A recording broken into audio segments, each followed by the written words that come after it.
As we emerge from the pandemic, it's becoming increasingly apparent that the biggest obstacles standing in the way of the innovation we need to emerge strongly are often related to company culture, but challenges such as resistance to change and no shared purpose have caused many business owners either to give up or decide not even to try. Hello and welcome to this webinar on the challenges of changing company culture. I'm Peter Quintana from hgkc, and I'm delighted to be joined by Carly Brunsden, independent HR and talent consultant and people director within the corporate world and an expert on leadership and culture. Welcome, Carly. Good morning, Peter. Thank you for inviting me to the conversation. My pleasure, my pleasure. Before we can talk about the challenges of changing company culture, can I begin by asking you how you define culture? Yeah, and it's a big question, isn't it? I think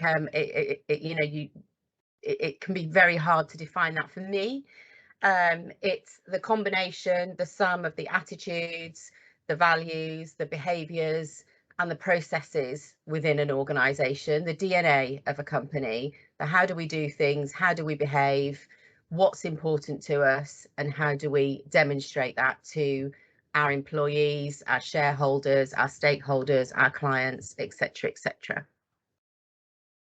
Yeah, I mean, establishing a shared purpose is important, isn't it? But I remember reading recently in a survey of several hundred companies asking employees to name their company's top 3 priorities, that only 2% could do so. What can business leaders do to be confident that their people understand their purpose and their goals?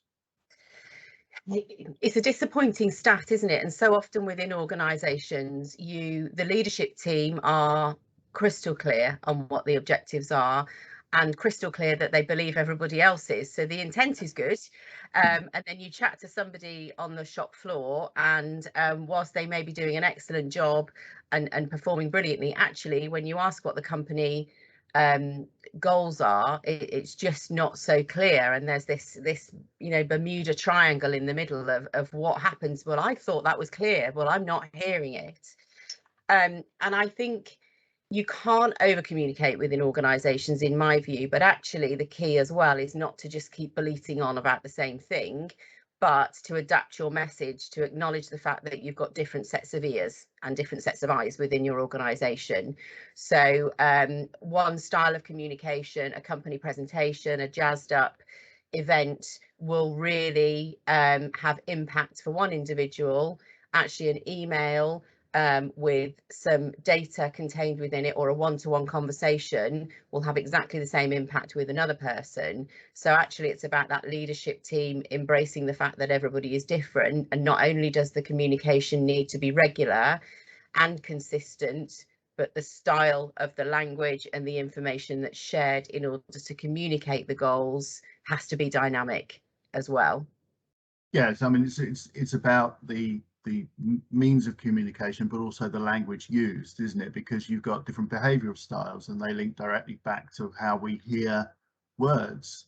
Yeah. Some people want words that are very visual. Other people will want words that are more direct. Some people want loads of data, and this all comes back to behavioural profiling. Now, I know that the behavioural profiling is something you've spent quite a bit of time working around, and particularly the DISC profile. So how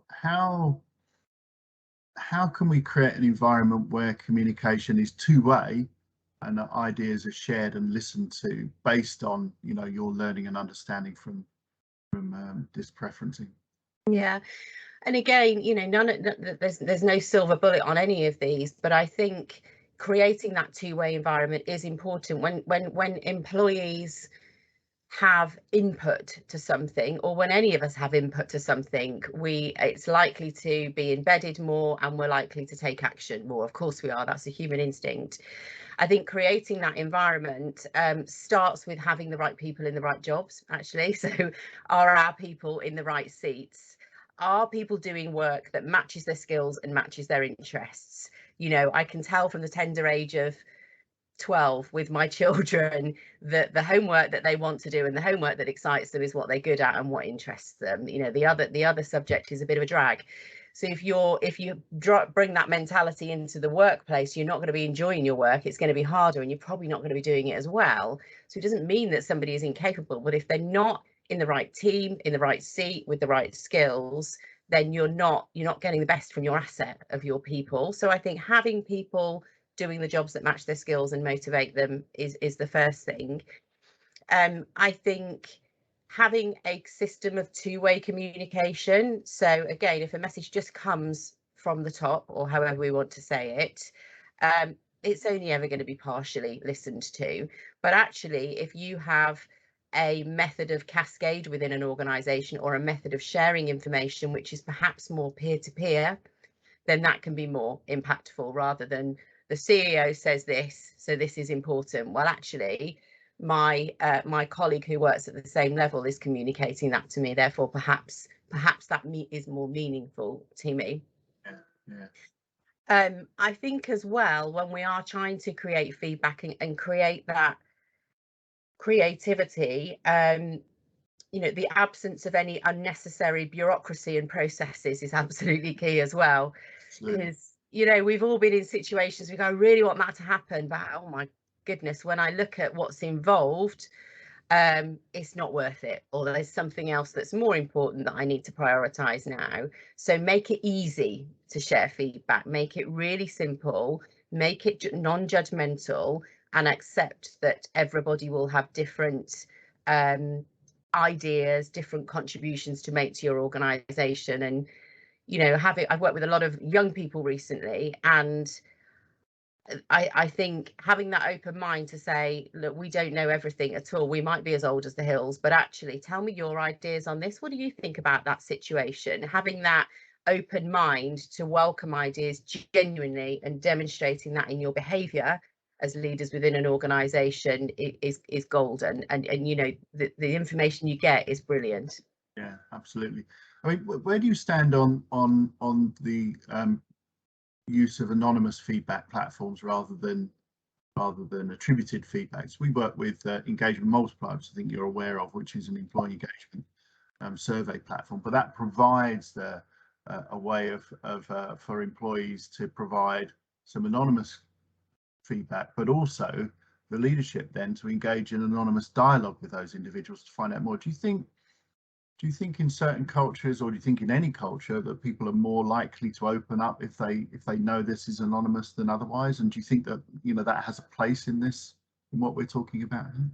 It's a really good question. I think with regards to anonymous feedback, if you are in a situation where people only want to give anonymous feedback, you've got a problem straight away.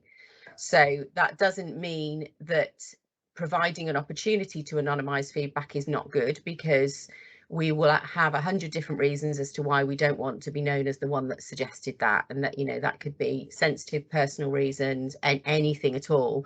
So having it as an option, I think is good. However, if you have a culture where feedback is given and received as part of like breathing within your company, and it's part of your leadership style, it's part of your conversations that constantly say, what do you think? Or how could we do that? What should we do first? Who else should we involve? Then when it comes to doing your pulse checks, doing your surveys, hopefully there aren't any massive surprises anyway. Now I know that's a bit utopia, but for me, it's always give the option of anonymizing feedback. I do think that's important, and it's respectful to do that. And you don't know what you don't know. But if we're creating an environment of feedback anyway, and we are encouraging different parts of the business to ask for feedback, whether it's support functions that you have, everyone's always complaining that the broadband isn't good enough or something. Okay, well, who's actually taking responsibility for that and doing something with that feedback? Because of course it's no good, or it's counterproductive to encourage feedback, get it all, and then go silent and do nothing about it. So if you don't act on it, the next time you ask, it will not be pleasant, will it? Exactly. It's even more damaging than doing nothing at all. Yeah. So you mentioned earlier that that companies have a blend of personalities and skills and so forth, and I always think in innovative businesses there's absolutely a need for a blend of skills. they need to be highly proficient at what they do every day, whilst at the same time embedding behaviours that lead to creativity. How would you advise a business owner get started on something like that? So I think, as you know, Peter, I have lots of opinions and ideas on this. So to start with, as far as the behavioural profiling is concerned, if we are looking at culture now, what is your culture now? Then it's incredibly useful to understand what personalities, what character types you have, what tendencies, what behaviours you have, you know, within the people in your organisation that are embedded, and that's who you've got. And I worked with a client last year actually on DISC, and all of the leadership team fell into one particular area, and their instinctive response to me, and they were a delight to work with, and their instinctive response to me was, well, great, that works, let's get more of them, Carly, that's what we need on our leadership team. And we challenged that and said, well, actually, if you want to stay where you are and grow gradually, then yeah, we'll do that. And if you want harmony and it, depending on what's important to you, but actually if you want some kind of transformation, then perhaps we need to change, and let's bring somebody in that is going to interrogate data more than you, for example, that is going to have difficult conversations more than you, for example, and what would happen if that were the case. So that for me was the starting point to say, well, what are we hiring in? Are we bringing in culture fit, which I think is a term that we're going to be allowed to use less and less anyway, but are we doing that? And are we doing it for the right reasons, or are we just sticking with what we know because it's comfortable? I think in terms of getting started, I talk a lot about the kind of the culture web, if you like. So when we say, where are you at the moment? What are the things that you want to look at as a business? How do you define what your culture is at the moment? And there's sort of 5 or 6 areas that I would suggest organisations look at to establish a status quo. One is, what stories do people tell? So when new people join your organisation, Peter, if I came to join your company and started talking to your colleagues, they'll tell me stories. I'll say, what's it like working here? You know, what's that team like?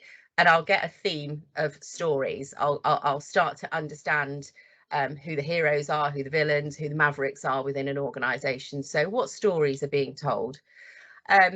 What's the power structure within your organisation? And that very directly, of course, relates to communication and the absence or openness of information, I guess. So who makes decisions, who influences, who decides on things, and how do they do that? What's the organisational structure? Is it flat? Is it hierarchical? Is it a formal or an informal structure? And I think the important thing here is nobody's saying one is right or wrong. Certainly I'm not, because different things work in different companies. Of course they do. But this is a really clear look in the mirror, the company looking in the mirror and saying, what do we do at the moment? And therefore, what culture is that bringing us? I think then in terms of control systems, so processes, I talked about getting rid of unnecessary bureaucracy within organisations. What procedures do you have? What reporting do you have? When you hear the stories, do people say, well, yeah, I love my job, but goodness, I spend a day a week creating reports and another day attending meetings, and that, you know, that we hear it all the time, don't we? And we've said it ourselves, I'm sure. But what control systems are in place, and are they inhibiting you or enabling you to move forward? And then I think the rituals and the routines within companies, what's expected, what would be obvious to you if it suddenly changed, and what would the impact be within that organisation? So it's looking at that whole paradigm of the organisation, and obviously a lot of that is behaviours, but it's also what protocols are in place as an organisation as well, how formal or not are they? And then I think it's mapping that out and then asking exactly the same question, looking in the mirror as a business and saying, well, what do I want it to be? What would I like? And that's your, want to say that's your strategic conversation. It is, but it's also bringing in as many you know, encouraging as much collaboration in that as possible. Strategically, you want to be clear on this, of course, but collaborate and ask questions. So we want to achieve this. How could we get there? What are your ideas, or what might stop us from achieving it? So drawing the image or creating the picture of what you want that paradigm to be within your organization, and then mapping the differences. That's when that's the fun bit. And then sitting down and mapping, you know, the action plan. I guess it's a culture gap analysis, really. What strengths do we have at the moment? What's hindering us? What's holding us back? What new beliefs and behaviours do we need within this organisation to get to where we want to be? Yeah, so you have a roadmap effectively then, don't you? But I mean, it's interesting you mentioned behaviours there, because I always think behaviours underpin culture, and in innovation culture, behaviours like curiosity, customer obsession, collaboration, empowerment, and adeptness with ambiguity, and particularly in current circumstances, absolutely vital. Yeah, have to be embedded to become part of the way things are done. So research we've been exploring recently talks about developing things called behavior enablers, artifacts, and nudges, beams, to encourage these behaviors. How would your insights into behavioral preferences influence the way you went about something like that? I mean, if I invited you in and said, here's an organization, we need some beams here to get them moving around, adeptness to ambiguity, for example, what would your approach be to that sort of thing? Again, it does come back to that original process of understanding the character types that you've got. So obviously we work with DISC, we work on a basis of there being the 4 dominant types, which we are both passionate about and you know, believe in. But so I think it's that initial process of encouraging self-awareness from people. So you know, DISC is the tool to do that. However, the conversation that you're having with me and your company is to say, Carly, let me explain to you why we're doing this. I want to help you understand yourself better so that we can understand ourselves as an organisation better, and we understand the component parts in more detail and can make sure all the cogs are in the right wheels at the right time. So I think it is having that knowledge to start with, but also bringing about a certain language within an organisation. To your point, Peter, that it is behaviours that underpin everything. It's how we behave, it's how we talk, it's our negative or our positive language that we are using within an organisation that will motivate or demotivate people to take action. So, you know, without going into the minutiae of the character types, I think my insights would be diagnose what you have at the moment in your company, and it is a very, very positive step in self-awareness. Assess the differences, look at the strengths, and actually build your plan around that because you will know who's going to collect the data, who's going to engage with people, who's going to rally the troops and get everyone excited about it, and who's just going to make sure everything actually gets done and not everybody else is just you know, having a great time. So the plan could almost create itself from doing that. It's a great way to summarise the way those four profiles come together to achieve the outcome in the yeah, exactly. It's, you know, you're building on the differences rather than the similarities. Sometimes, you know, you're built because no one person is 100% one type, as we know anyway. You know, there's variances. Of course, we're human beings and nobody is exactly the same, but it's, for me, looking at DISC is building on the differences rather than the similarities.